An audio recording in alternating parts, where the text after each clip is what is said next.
Hare Krishna, Jai Nitai, Jai Nitai. So today we have the second part of our Nityananda Trayodasi special presentation by His Holiness Bhakti Caitanya Maharaj. We welcome him again to come on, and today is the day for many of us. Some of you may have celebrated already, but here in Mayapur, we celebrated today with great enthusiasm. And I hope everyone has enjoyed or is enjoying their celebration of Nityananda Trayodasi. Thank you again, Maharaj, for joining us and helping us to celebrate this event. Just to remind our audience that this is the prelude to our upcoming series on every town and village, where we're going to be exploring Srila Prabhupada's strategies and principles for outreach as they are derived from and connected to Mahaprabhu's own and Nityananda's strategies for outreach. And so, Maharaj, I yesterday was so wonderful, and I'm very much looking forward to it. To our audience, please invite your friends. Come on in. Let's all join together and hear about Lord Nityananda. So thank you, Maharaj. Please take it away. Hare Krishna. Hare Krishna. Thank you so much, Pancharatna Prabhu, for the wonderful introduction.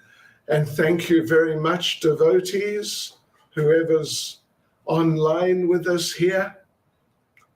Yes, it's such an amazing occasion, Nityananda Trayodasi, because Lord Nityananda is such an amazing person.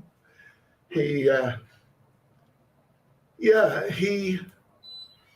so merciful. That's the particular characteristic of Lord Nityananda. He's so extremely merciful. And yesterday we mentioned a few sort of principles which are involved. And we told a little bit about Jagai and Madai, just when it all came to a climax there. And Madhai attacked Lord Nityananda, and Lord Chaitanya came to destroy them. So today we'll look at a couple of things.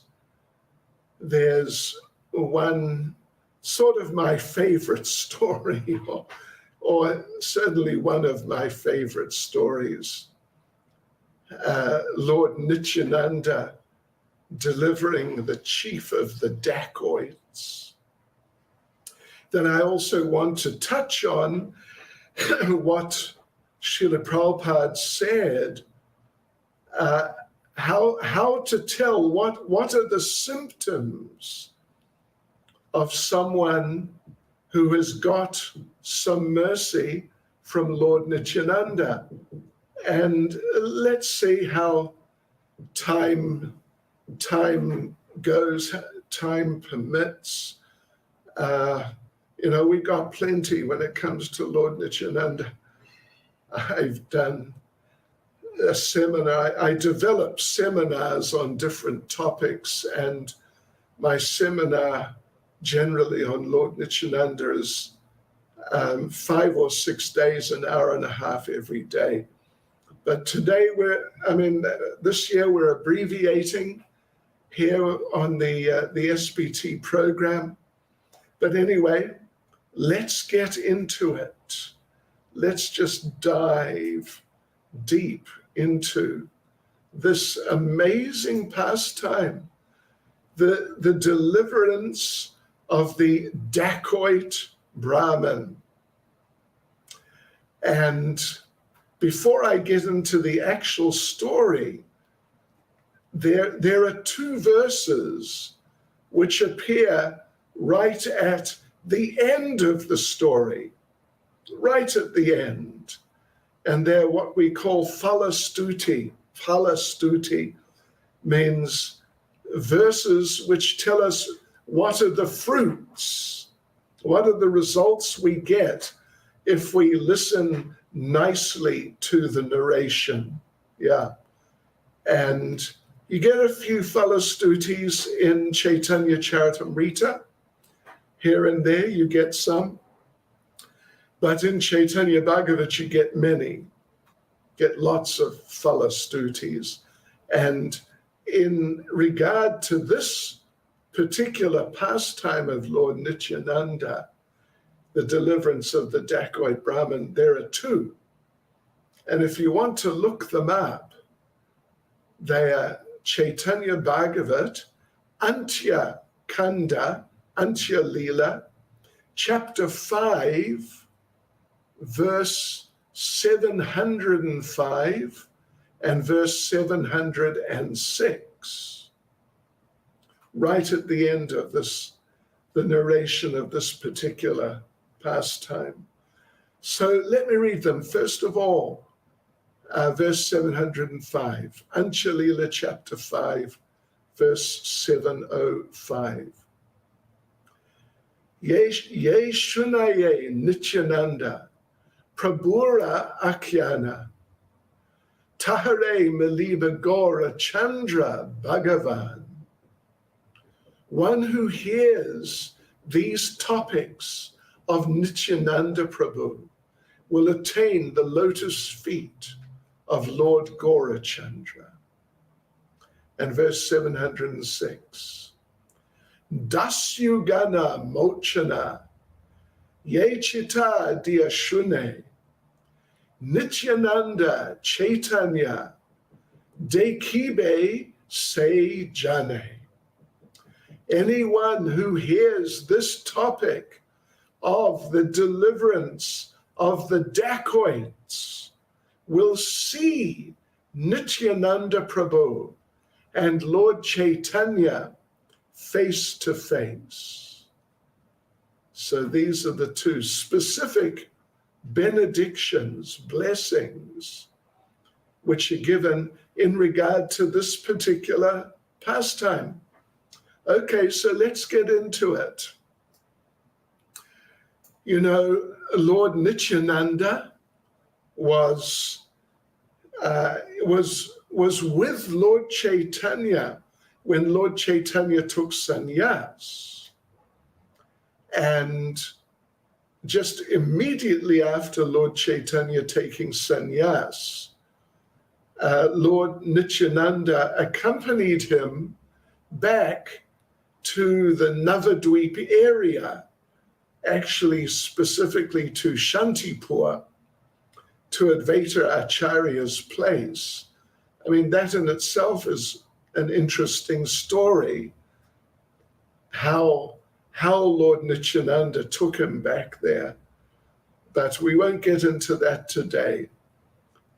So Nityananda was with him there in Shantipur immediately after Lord Chaitanya took sannyas, and all the Navadvip devotees came, and Mother Sachi came also. And then Lord Chaitanya, well, actually Mother Sachi said that, could you just go and stay? I know you can't stay here, but could you stay in Puri? Because then we can get news. It's not too far away. And Lord Nityananda went with Lord Chaitanya to Puri. But after some time, Lord Chaitanya appealed to Lord Nityananda, please go back to Bengal and the areas around there, like northern Erisa, these areas. And we read that verse yesterday. I don't know if you remember. We read that verse from Chaitanya Charitamrita, in which Lord Chaitanya said that you can do things I can't do. And Prabhupada, we read the purport. Prabhupada said that what that means is that Lord Chaitanya, he was delivering fallen souls, but they weren't really like super fallen. The Goswamis, Sarvabhauma Bhattacharya, Ramananda Roy. But Lord Nityananda, he delivered Jagai and Madai. Yeah. And he also, as we're going to just discuss now, he delivers this other dacoit who's just a super criminal, killer, just totally horrific person. But Lord Nityananda delivers him. So yeah, he was delivering people, sometimes at least, who Lord Chaitanya just wouldn't bother with, even though he's Patita Pavan, but he just considered them, sometimes those people, waste of time. Like Jagai and Madai, he just left them. He didn't bother trying to deliver them. Yeah, so Nityananda then, Lord Chaitanya requested him, please go back and push on the Sankirtan movement. So Lord Nityananda came back. And this particular pastime is from that time after Lord Nityananda returned to the Navadvip area, and well, he was preaching all over Bengal and northern Erisa. It's from that time. So it's nice that Vrindavan Das Thakur, he begins this narration by a very simple introduction. Listen to this. Please listen, devotees, to how Lord Nityananda delivered the most fallen. That's really from the heart. So the thing is that in Navadvip, there was one youngish man, who was born in a Brahmin family, but he became just the worst, the very, very worst of the criminals. It said, the translation says, he had no peer among the thieves, means there was no thief who was equal to him.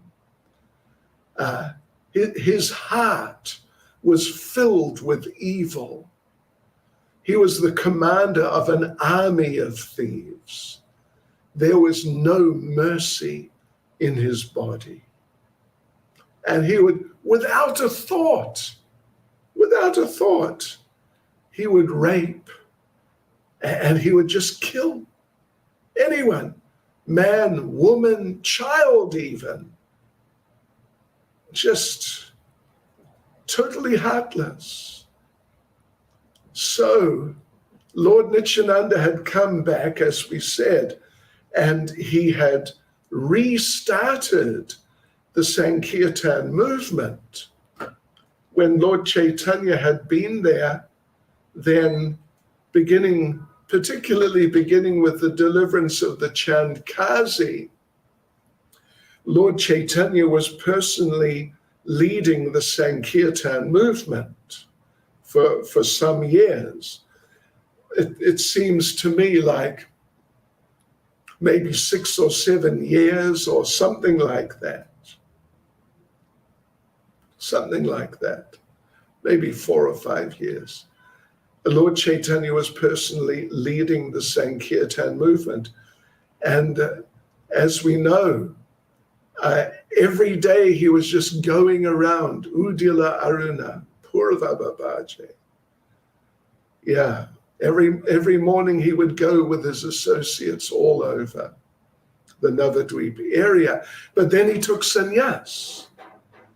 And then when he took sannyas, he went to Puri. And then, of course, he toured South India. And then he came back to Puri and he stayed there. And he didn't really come, he came back to Navadvip, but just for a few days, and he didn't really get into things on an ongoing basis. But Lord Nityananda did. For many years, Lord Nityananda was spreading the Sankirtan movement based in the Navadvip area, based actually in Godrum Dweep, across the Jalangi from our ISKCON campus. The place is still there. Surabi Kunj, just down the road, just down the road. It's not at all far from Swananda Sukhada Kunj, the place of Srila Bhaktivinoda Thakur. So Lord Chaitanya was going out all over Bengal and northern Erisa, but he was based in the Navadvip area. So he would go with his associates all around Navadvip every day, having Harinam. But Lord Nityananda, the way he was performing Harinam was not how we perform Harinam. In the sense, particularly, that Lord Nityananda, in a certain sense, externally, he seemed to be, some would say eccentric, or some would just say maybe extravagant, something like that. Yeah, he would go on Harinam wearing opulent clothing, opulent silks with multicolored silk turbans and jewelry, kilos of gold, and diamond necklaces and rings and earrings and nose rings and ankle bells and toe rings, and by our current day standards, the value of what he was wearing by our standards, it was just millions and millions and tens of millions, maybe hundreds of millions of dollars worth, not rupees, but dollars worth. So this dacoit, the chief of the dacoits, commander of an army of thieves, he saw Lord Nityananda and he just couldn't believe it. He just could not believe it at all. And his army of thieves, they also saw, and they're just totally, completely staggered. And that the chief, the dacoit Brahmin, that's what they called him, the dacoit Brahmin. So he followed Lord Nityananda around. He wanted to find out where does he stay, what would be a suitable place to attack him and rob him. So he would follow him around, follow the Harinam party around. And eventually he found out that Lord Nityananda was staying with a devotee named Hiranya Pandit. So Hiranya Pandit, he had a house, like a freestanding house, just on the edge of Navadvip town, or even just a little outside, kind of on its own. The house was kind of on its own. not in the middle, surrounded by so many other houses. So the dacoits headed by the dacoit Brahmin, they gathered together, and one night they armed themselves with swords, daggers, tridents.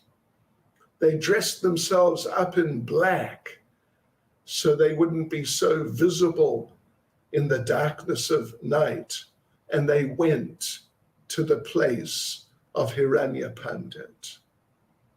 So they stayed, they were waiting for it to get really dark and for everyone in the house to go to sleep.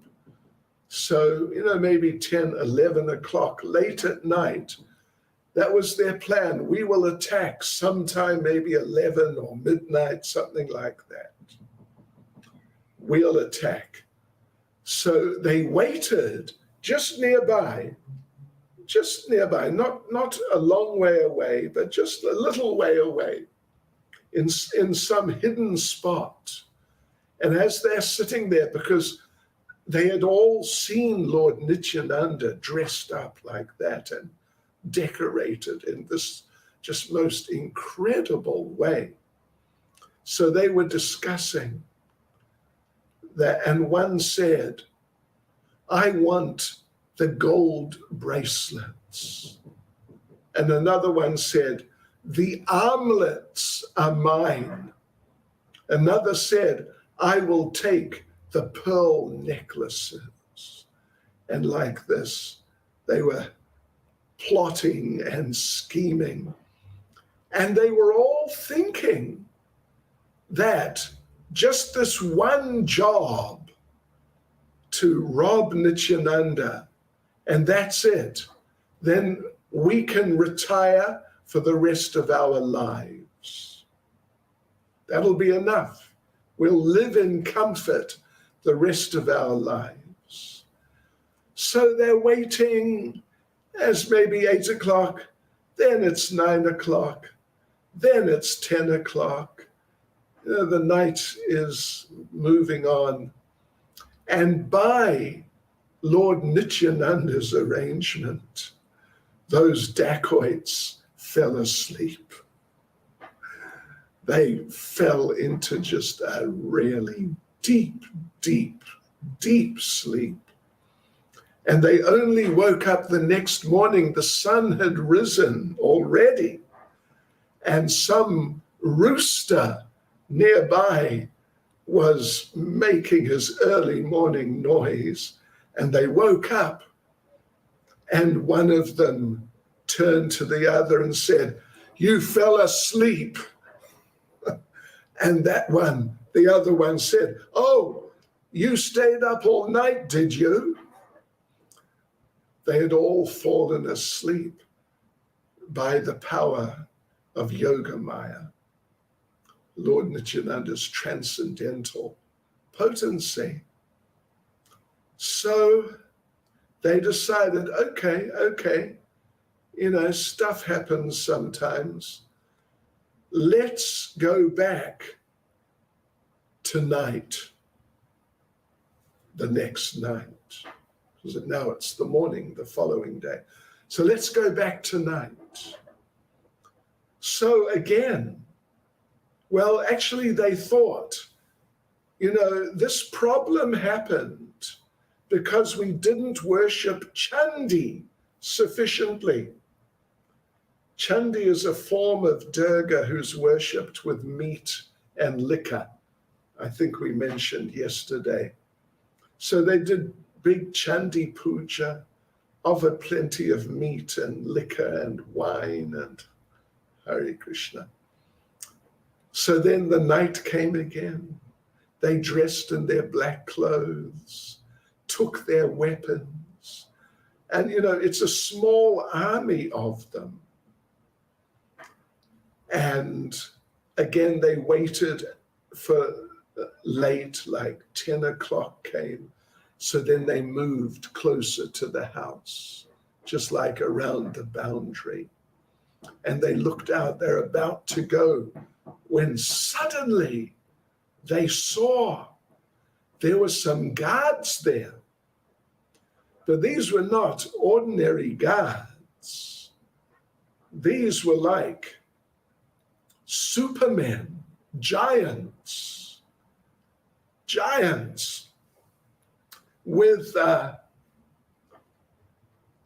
big tilak on their bodies and their heads and their arms and weapons. And these men were just huge. And they were walking up and down. They're walking up and down on all four sides of the house. And as they're walking, they're chanting, Hare Krishna, Krishna Krishna, Hare Hare, Hare Rama, Rama Rama, Hare Hare. I mean, I can't imitate that. I don't have the Shakti. And then they said they would walk out to the corner and then come back. And when they met in the middle, then they'd go, Haribol, and turn around and go back again.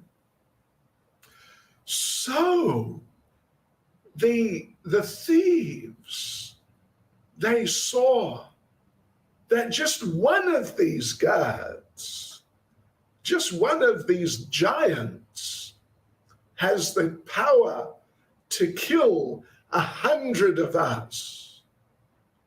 So we cannot, we just cannot try to attack tonight.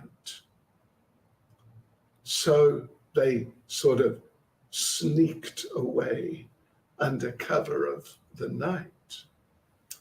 So a little later, some time later, they gathered together again. They did big Chandi Puja again. And this time they were determined.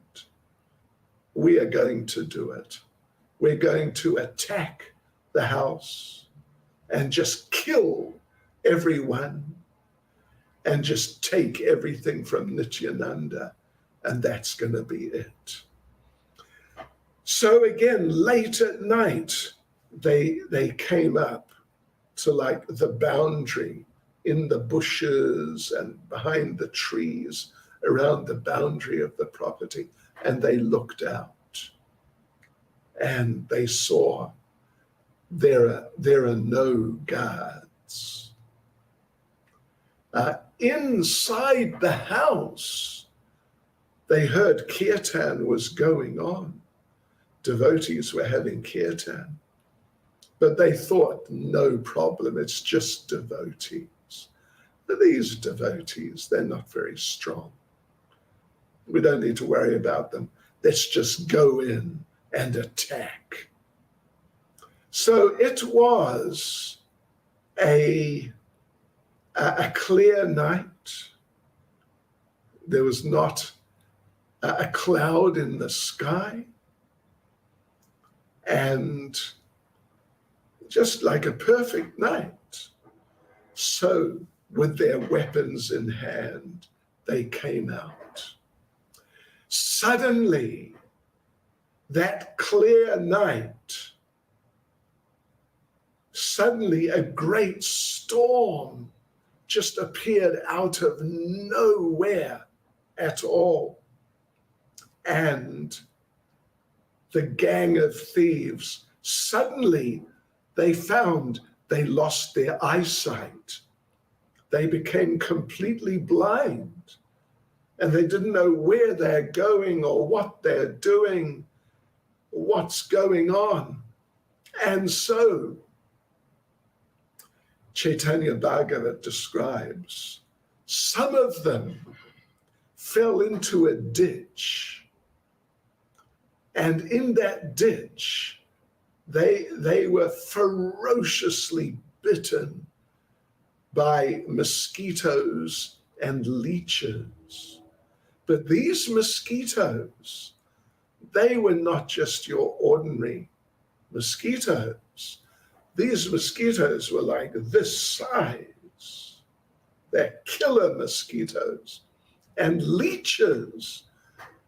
Have you ever had your blood sucked by a leech? It's amazing. Many years ago, before I became a devotee, 1972, I was staying in Sydney, Australia, and we went for a hike into the bush. And after a while, there's like 4 or 5 of us, so 2 or 3 of us, including me, we noticed we had jeans on. Blood was coming down onto our feet from our legs. And somehow there were leeches on our legs. So these dacoits in the ditch were just ferociously bitten by mosquitoes and leeches. Others fell into a garbage hole, and there they were also ferociously bitten by more mosquitoes, but also by scorpions. Wow, that's super heavy. Scorpions can kill. So others fell into a thorn bush, but not your ordinary thorn bush. No, no, no. This thorn bush had thorns which were that long, and they were as sharp as razor blades. So they just fell, some of them fell into this bush. And so they got cut up and they're stuck there. If they try to move an arm, they just get cut even worse. So they just had to stay there. They couldn't move. Then another fell into a deep canal and broke his hands and legs. And their hands and legs. And they just lay there at the bottom of the canal crying. Then others suddenly found they had developed an incredible fever and they couldn't move. They just collapsed on the ground.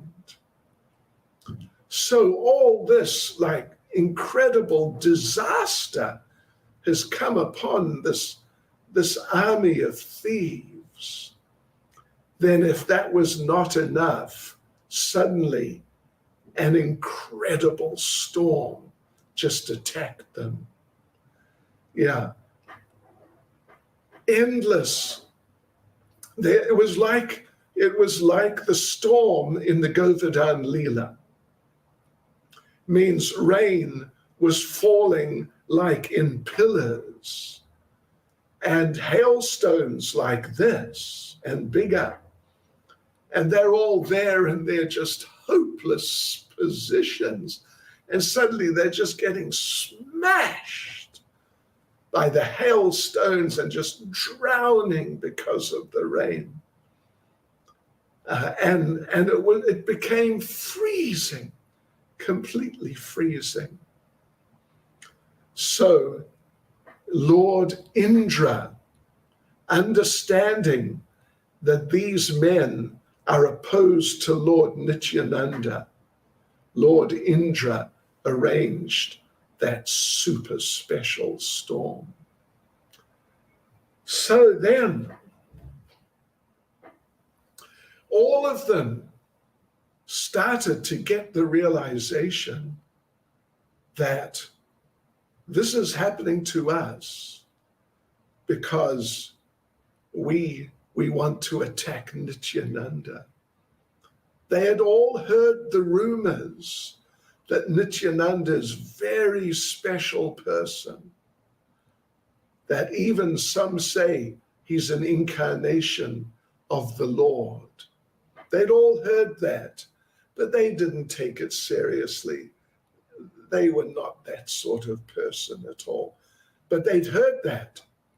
So now they started thinking that such a fantastic disaster has come upon us. We've never seen, we never heard of anything even slightly like this. So it must be because of Nityananda. It must be that he is the great person that people say he is. Maybe he's even an avatar. So as soon as they started thinking like this, suddenly the storm cleared. So all of them, the ones who are down in the rubbish hole in the canal and in the thorn bush, etc., suddenly they were released. They were free. So what did they do? They ran. They just ran for it.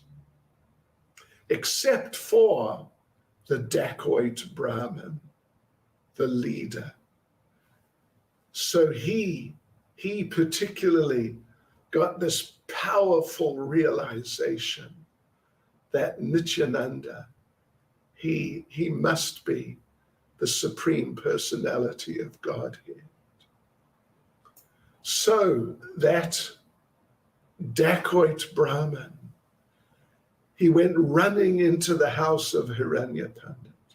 He just opened the door, just burst in, and there all the devotees having kirtan, and they're in ecstasy, and Lord Nityananda is just relishing the nectar completely.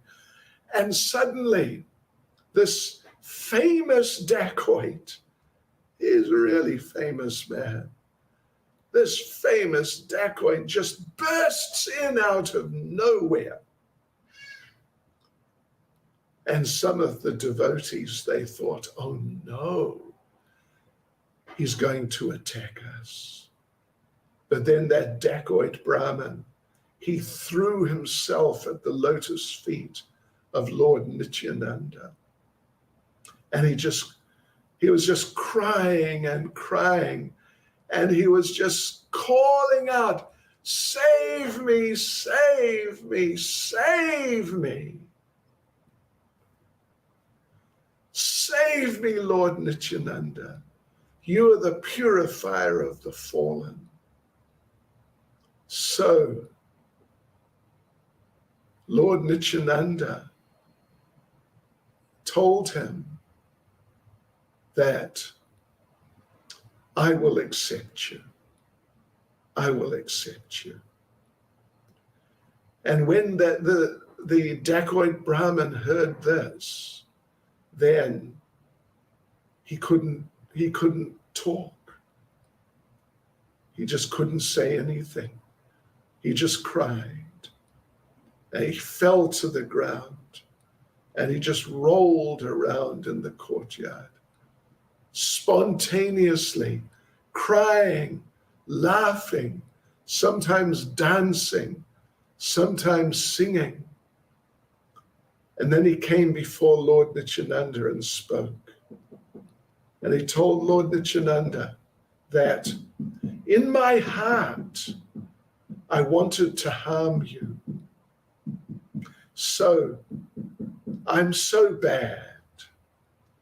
I cannot live any longer. I cannot continue living. I must give up my life. I'm just too bad. So as a penance, I'm just going straight to the Ganges, and I'll just throw myself in the Ganges, and I'll just drown in the Ganges. And then Lord Nityananda spoke. And Lord Nityananda told him, listen, Brahmin, if you commit no more sins, I will accept all your karma. Give up violence, theft, give up all misdeeds. Do them no more.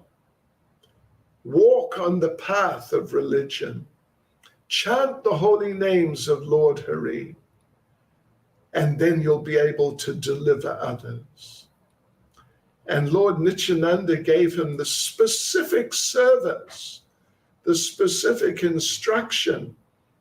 Go amongst all the thieves and criminals and preach to them.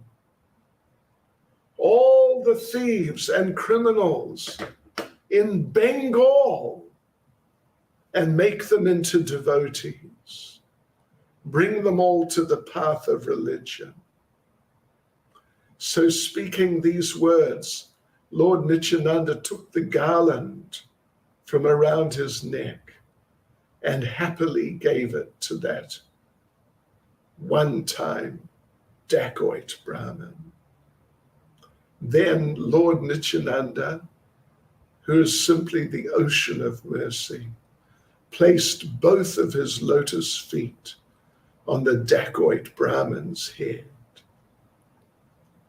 So the dacoit Brahmin, now he's a devotee. He's just such a devotee and just so much into preaching.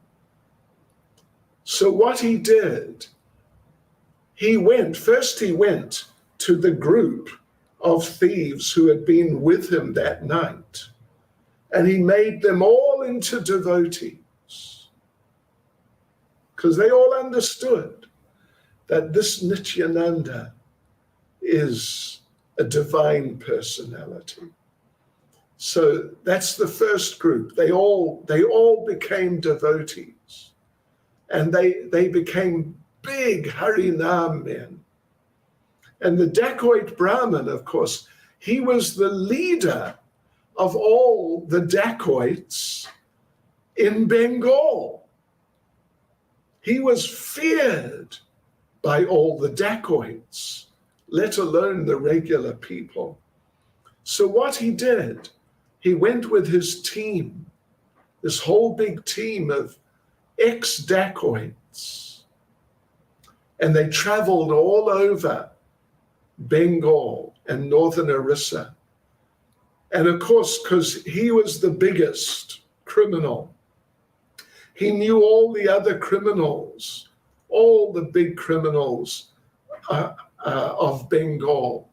So they went and visited all the criminals in Bengal and made them all into devotees. So they became known as the dacoit Vaishnavas. The dacoit Vaishnavas. Now they're no longer dacoits. They're no longer criminals. They're just completely pure souls.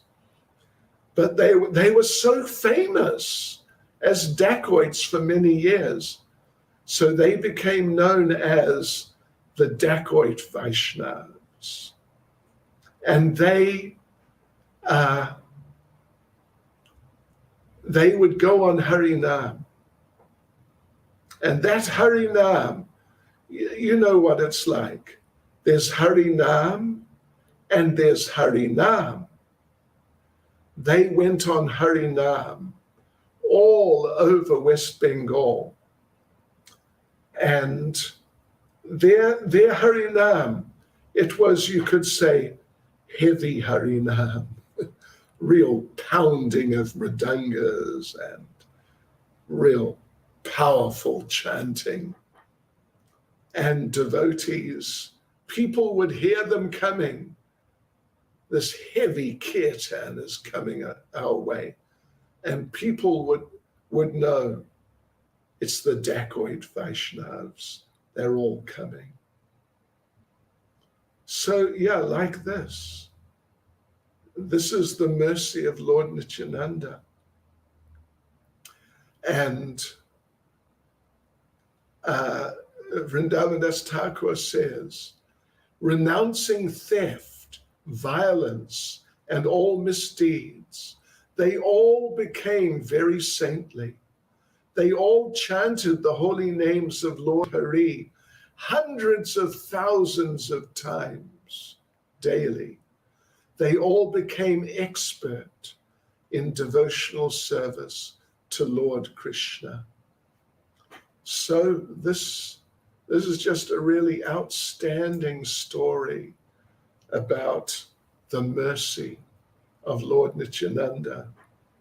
And let me just read those two falastutis, two blessings, benedictions again. Antya-lila chapter 5, verse 705 and 706. I'll just read the translations. One who hears these topics of Nityananda Prabhu will attain the lotus feet of Lord Gaurachandra. Anyone who hears these topics of the deliverance of the dacoits will see Nityananda Prabhu and Lord Chaitanya face to face. That's the situation, devotees. That really is the situation. So, yes, our little seminar is called The Mercy of Lord Nityananda. And this is just an outstanding example of it. And we have sort of 15 minutes or 10 to 15 minutes. Now, I don't know if there are any questions. I can't tell. I could tell another little thing if there's no question. No, I think we have some nice comments and appreciations, but no specific questions. So please go ahead. I said, didn't I? I said I would tell you what Prabhupada said, how you can know what are the symptoms of one who has got the mercy of Lord Nityananda. Okay. So this you'll find, it's in Srila Prabhupada's purport to the song Gauranga Bolite Habe, famous song of Narottam Das Thakur. So there Srila Prabhupada goes through the song verse by verse and gives an explanation of each verse. So the second verse, it goes like this. Ar kabe nitai chandya karuna hoibe samsara vasana mora kabe tucha habe. Yeah. So what this means, and Prabhupada explains, Ar kabe nitai chand karuna hoibe. When will Lord Nityananda give me his mercy? Samsara vasana mor kabe tucha habe. I will know, the way Prabhupada explains it, I will know when Lord Nityananda has given me some mercy because my samsara vasana will have become tucha. Tucha means just insignificant. It's just, effectively it's just practically not there. Yeah, kabe tucha habe. So the samsara vasana, what does this term really mean? Well, in a simple sense, it means those desires which keep us in samsara, just material desire. But actually, there's a little bit more to it than that. Samsara vasana is referring to not just sort of your typical material desires, which we as human beings, have been struggling with for a long time. Samsara vasana is basically the sort of foundational, fundamental form of the different material desires. Not just as we may have them or have had them, you know, in our youth and all that.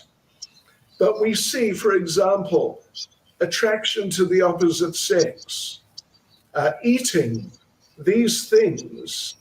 It's not that only human beings are subject to the attraction, to being attracted to the opposite sex. It's there in all the species. Even, you know, I'm living in South Africa. I've been here the last 2 years without moving. And here we have rhinoceros, we have elephants, you know, hippopotamus. And I think you know what a hippopotamus looks like. It's really sort of gross, yeah, grotesque. But the male hippopotamus thinks the female looks, oh, really nice. He's attracted. This is samsara vasana, the fundamental form of material desire, which is there in all species. Like eating, it's there in all species. It's not just the humans. So whatever species someone, a living entity is born in, they have these desires. It's universal. So really Narottam Das Thakur is singing there that I can say I've got Lord Nityananda's mercy if all these tendencies towards material enjoyment, they're all cleansed out. Not just the human versions, but the tendencies on the most foundational and basic level. That's samsara vasana. So when it becomes tucha, just like it's nothing, it's just basically gone, then you can know Lord Nityananda has given me some mercy. Yeah. Yes, so there you go. These are some thoughts. Lord you know Nityananda. that in Bengal, the general term for household life is sansar. Sansar hoiche. They say you've entered into your sansar. You're married now. You have the whole thing now. You've got the wife, the kids, the eating, all the things you just described. They're all packaged. The package is samsara. Yeah. Yes, So that is a good sign that we see the relative. Where does that all stand? All that samsara. When we get the mercy of Nityananda, we can see that's tucha. It's not the real thing. Thank you so much. Hare Krishna. Thank you for having me. Thank you. And please, everyone who you've enjoyed like I have, share this with others. Let everyone, especially this is such an extraordinary, not only did they become devotees, but they become such great preachers. I mean, that is, I think, something we can all relate to also, the transformation that we've been given by Lord Nityananda's representative of Srila Prabhupada, that he transformed us and then turned us into preachers. Hare Krishna. Mercy, Nittai. Jai Nittai. Thank you very much, Maharaj. Thank you, dear audience. And we look forward to you joining us next week. On Monday, we'll have our big event, the opening of the renovated Ultadanga Road ashram and temple. That'll be really extraordinary. And then we're going to continue all the way until Gaur Purnima with daily talks on the principles and strategies to get to every town and village. Hare Krishna. Thank you so much. Hare Jai Krishna, Nitai. Srila Prabhupada ki jai. Jai Hare Nitai. Hare Krishna.